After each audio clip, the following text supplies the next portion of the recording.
Clase sobre volúmenes de revolución. Vamos a comenzar a ver de qué se trata el cilindro. Primero que nada necesitamos un eje, en este caso un eje que está ubicado en el espacio de manera vertical, una directriz en forma de circunferencia y una generatriz en forma de recta vertical paralela al eje. Lo que vamos a hacer es hacer correr esa generatriz a través de la directriz para obtener la superficie cilíndrica. Ahí obtenemos la superficie cilíndrica repitiendo la generatriz a través de la directriz en forma de circunferencia. Acá tenemos al cilindro representado en una axonometría dimétrica, el cilindro resultante. Bien, ahora hay otra manera de generar esa superficie cilíndrica, y es la siguiente. Tenemos el mismo eje ubicado en el espacio de manera vertical. Ahora la directriz es la recta vertical paralela al eje y la generatriz es la circunferencia, que está perpendicular a ese eje. Y vamos a hacer de manera inversa. Ahora vamos a hacer correr esa generatriz en forma de circunferencia a través de la directriz recta para obtener otra vez la superficie cilíndrica. La superficie cilíndrica es idéntica, exactamente igual a la anterior, y representado en la axonometría dimétrica queda exactamente de la misma manera. Bien, este es el mismo cilindro, pero representado en axonometría dimétrica con diferentes posiciones de su eje. En el primer caso tenemos el eje en forma vertical. En este caso del medio está el eje inclinado sobre el eje sobre la dirección de 42 grados, y en la última axonometría tenemos el eje ubicado en la dirección de 7 grados. Acá hay un detalle que hay que tener en cuenta.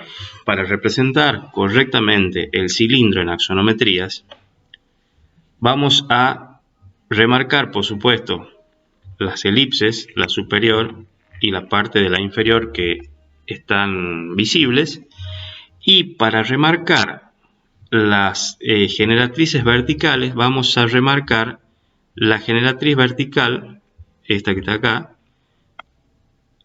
La generatriz que se remarca es la que es tangente a la curva aquí arriba y tangente a la curva aquí abajo. De este lado igual, es la última generatriz que voy a remarcar. Fíjense que están dibujadas las generatrices extremas, estas cuatro, que son de los 4 puntos inmediatos de la elipse, si recuerdan la clase anterior. Estos eran el punto 1, 2, 3 y 4 de la elipse. Esas 4 generatrices las dibujo de manera suave, pero en realidad la que voy a remarcar, repito, es la generatriz que es tangente a la curva aquí arriba y tangente a la curva aquí abajo. Eso es muy importante al momento de representar una axonometría dimétrica de un volumen de revolución. Fíjense, en este caso, las 4 generatrices principales son: una está acá, otra aquí y otra acá. Esas las dibujo de manera suave, como líneas de construcción, ¿sí? Pero en realidad la generatriz visible es la generatriz que es tangente acá a la curva y tangente aquí a la curva. Esa es la que voy a remarcar como arista visible, como línea visible. En realidad no es una arista. Y de este lado exactamente lo mismo. Vamos a trazar la última generatriz, que es la tangente a la curva aquí adelante y la tangente a la curva aquí atrás.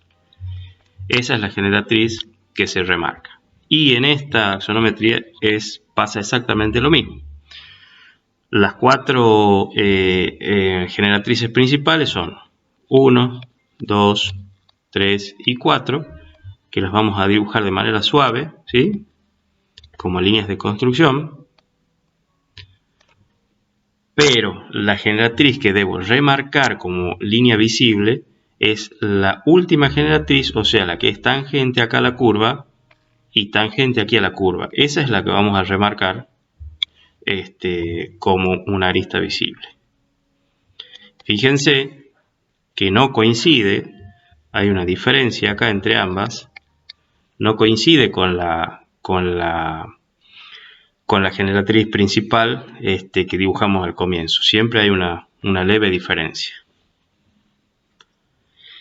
En este caso de la axonometría militar pasa exactamente lo mismo. Vamos a remarcar, primero vamos a dibujar las curvas, las elipses en este caso. Como habíamos visto en el práctico anterior, esta va a ser una circunferencia perfecta, esta también, por la posición de la axonometría. Trazo las 4 generatrices principales, suavecitas, y las generatrices que vamos a remarcar son las generatrices que sean tangentes a la curva, arriba y abajo. Esa es la que va remarcada, y de este lado exactamente lo mismo. Tangente, tangente, y remarco la generatriz extrema. En esta posición hacemos exactamente lo mismo. Vamos a dibujar la curva, como dibujábamos la curva en el práctico anterior. Vamos a dibujar el cuadrado, los 4 puntos iniciales, principales. Vamos a dibujar las diagonales, traeré la medida de A de las proyecciones, ¿sí? Ubicamos A, con lo que puedo encontrar los 8 puntos de paso de mi curva, ¿sí? Como hicimos en el práctico anterior. De esa manera vamos a dibujar todas las elipses. De esa manera dibujo la elipse delantera, la elipse de atrás. Trazo suavemente las 4 generatrices principales como líneas de construcción y vamos a remarcar la última generatriz, que es la tangente a esta curva y la tangente a esta curva. Esa es la que va remarcada, y de este lado exactamente lo mismo. Tangente, tangente, esa es la que va remarcada. De igual manera vamos a proceder con esta axonometría. Y en la axonometría caballera, por supuesto, va a pasar lo mismo. Este caso particular, por supuesto, esta cara era la que no tenía deformaciones, por supuesto, entonces esta curva es la única que vamos a poder trazar con compás. Las demás son todas elipses que vamos a trazar con el método. El método que era cuadrado en la axonometría, los 4 puntos iniciales, principales, las diagonales, la medida de A, y encuentro los 8 puntos de paso de la curva. Y para remarcar de nuevo vamos a lo mismo. Se remarca la última generatriz, que es tangente a la curva aquí y tangente a la curva acá. Esa es la que va remarcada. Atención, no es esta. Esa no, es la tangente. Hay una diferencia entre ambas ahí. No es la misma generatriz. Acá lo vemos al cilindro dibujado en proyecciones, en vista de frente, en vista superior y en vista lateral. Fíjense que en vista de frente, en este caso, el cilindro se convierte en un rectángulo. Por supuesto, en la vista superior veo la circunferencia de la cara superior del cilindro, perdón. Y aquí está representado ese cilindro en axonometría dimétrica. En este caso, el cilindro está representado con el eje ubicado en el espacio de forma vertical. En este caso, lo rotamos al cilindro y pusimos el eje paralelo al plano horizontal. Por ende, la vista de frente pasa a ser la circunferencia. La vista superior se convierte en rectángulo, al igual que la vista lateral. Y esta es la representación de ese cilindro en axonometría dimétrica. Y en este caso rotamos el eje 90 grados, sigue siendo paralelo al plano horizontal, pero en este caso la vista de frente se transforma en rectángulo, esta vista en rectángulo, la vista superior también, y la vista lateral se convierte en circunferencia. Son las distintas posiciones del eje de este cilindro. Muy bien, ahora vamos a ver qué es lo que ocurre con el cono. Y es algo similar a lo que pasa con el cilindro. Veamos. Tengo un eje ubicado en el espacio de manera vertical, una directriz en forma de circunferencia que está por debajo, y una generatriz, fíjense, que está inclinada, toca al eje en un punto y a la curva de la directriz en otro punto. ¿Y qué vamos a hacer? Vamos a hacer girar esa generatriz con el punto superior fijo alrededor de esta directriz y vamos a generar la superficie del cilindro. Del cono, perdón. Ahí tenemos la superficie del cono generada. Y esta es la representación del cono en una axonometría dimétrica. Y acá vamos a hacer un hincapié en el mismo detalle que hicimos con el cilindro. Vamos a dibujar la base. Para dibujar la base vamos a hacer el cuadrado en la axonometría, los 4 puntos intermedios, los 4 puntos inmediatos, las diagonales, ¿sí? La medida de A, vamos a poner la medida de A por aquí, y así de esta manera tengo los 8 puntos de paso de mi curva, ¿sí? Dibujamos la elipse de la base, ubicamos el vértice a la altura que corresponda, la altura que tenga el cono, ¿sí? Y vamos a trazar las 4 generatrices principales del cono de manera suave. 1, 2, 3, 4. Y vamos a remarcar las generatrices extremas de la siguiente manera. Vamos a poner fija la regla en el vértice y vamos a hacer pasar una recta que sea tangente a la curva de la base de este lado y tangente a la curva de la base de este otro lado. Esas son las 2 generatrices extremas que se remarcan como arista visible en el cono. En realidad no son aristas, pero son las últimas generatrices visibles en los volúmenes de revolución. Esas son las generatrices que deben remarcarse. Y de nuevo, fíjense que hay una diferencia con la generatriz extrema. No es la misma. De este lado también es más sutil en esta axonometría dimétrica, pero no es la misma generatriz que se remarca, sino la generatriz extrema que es tangente a la base. Hay otra manera de generar la superficie cónica y es la siguiente. En esta otra forma tenemos la directriz en forma de recta y una generatriz en forma de circunferencia. Vamos a hacer pasar esa generatriz a través de esa directriz y vamos a generar la misma superficie cónica. Tenemos la misma superficie cónica generada, entonces vamos a representar en la axonometría dimétrica esa generatriz se ha convertido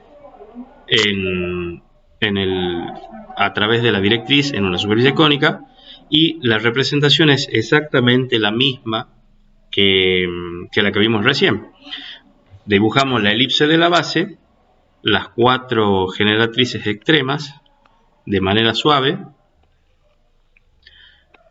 y vamos a poner fija la regla en el vértice y vamos a trazar una línea que sea tangente a la curva y de este lado lo mismo.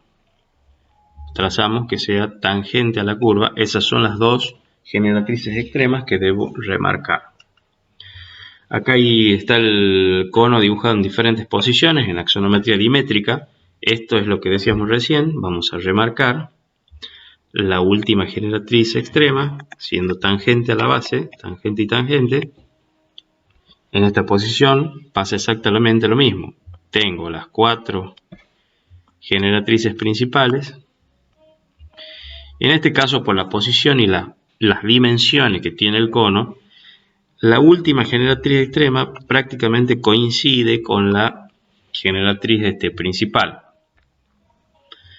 Y aquí vamos a hacer lo mismo. Tengo las 4 generatrices extremas trazadas de manera suave y las generatrices extremas van a ser estas, las que remarco, que son tangentes a la base desde el vértice. Axonometría militar, exactamente lo mismo. Exactamente lo mismo. En esta vista, en esta posición del cono, la base va a ser una circunferencia perfecta, porque el cuadrado, acuérdense que no se deforma. Esa es la única que puedo trazar con compás. Están las 4 principales y remarco las que son tangentes a la base, acá y acá.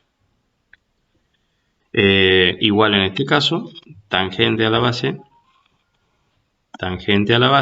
y ahí, igual en esta otra posición. Tangente es la que remarco, tangente es la que remarco.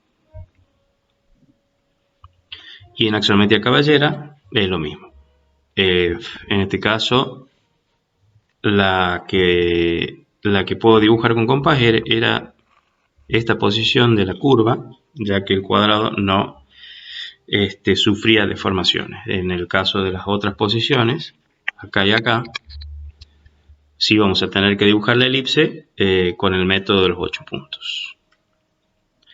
Acá tenemos el cono con diferentes posiciones del eje. En este caso el eje ubicado de manera vertical. Fíjense en la vista de frente vamos a ver un triángulo, ¿sí? En la vista superior vemos la base del cono, que es la circunferencia, y la lateral también va a ser un triángulo. Vamos a cambiar la posición del eje, vamos a rotarlo 90 grados y vamos a ponerlo de manera paralela al plano horizontal. En este caso la vista de frente se transforma en la circunferencia, porque veo la circunferencia de la base, la vista superior en un triángulo y la vista lateral derecha en otro triángulo. Y acá lo vamos a rotar 90 grados con respecto a la última vista, pero el eje sigue siendo paralelo al plano horizontal. La vista de frente se convierte en triángulo, igual a la vista superior, y la vista lateral derecha va a ser la circunferencia de la base. Bueno, estos son unos cuantos ejemplos de edificios construidos que tienen forma de volúmenes de revolución. En este caso vemos claramente un cilindro, al igual que este otro edificio. Este también tiene forma cilíndrica. Acá vemos, esta es la Catedral de Río de Janeiro. Vemos que es un cono que está truncado. Acá vemos otro cono, también truncado, pero con la parte superior como dibujando una estructura de forma, una estructura metálica, ¿sí? Que lo completa el cono, digamos. Acá vemos 2 cúpulas que también tienen forma cónica.